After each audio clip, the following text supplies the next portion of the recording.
En realidad este es un dato que todo el mundo se da cuenta, todo el mundo sabe que viene recibiendo dinero mes a mes aquel que tiene un trabajo en blanco, pero a la hora de ir a pagar cada vez ese mismo dinero le alcanza para menos. Sin embargo, cuando se conocen los datos estadísticos, ahí uno empieza a notar realmente cuál fue la caída del salario. Estos son datos de Bahía Blanca, específicamente un informe que elaboró el CREVA y que habla de lo que sucedió en todo el año pasado.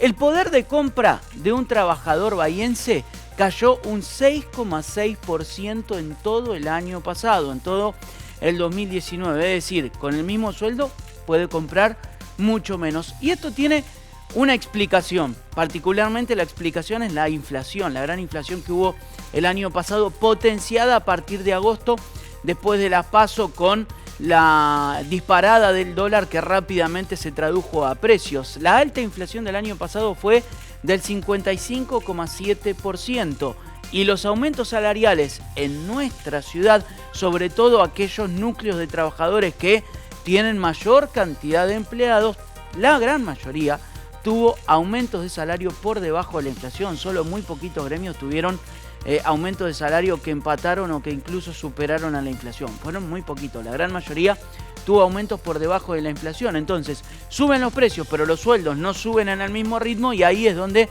se da la caída del salario. Para tratar de entender un poco más esta situación y qué es lo que puede llegar a venir, fuimos a hablar con quienes elaboraron este informe y esto decía. El salario 2019 cerró negativo por segundo año consecutivo, es un dato no menor.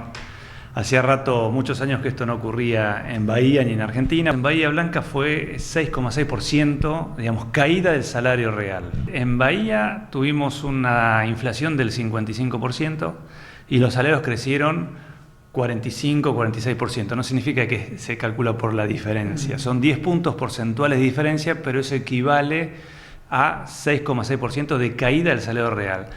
Cuando vos sumás 2018 y 2019, prácticamente tenemos un poquito más del 14% de caída del salario real. Tenemos ciertos meses, que es abril, julio y septiembre, que el índice salarial superó al índice de inflación. Y eso básicamente ocurre porque son los ajustes o las paritarias preacordadas.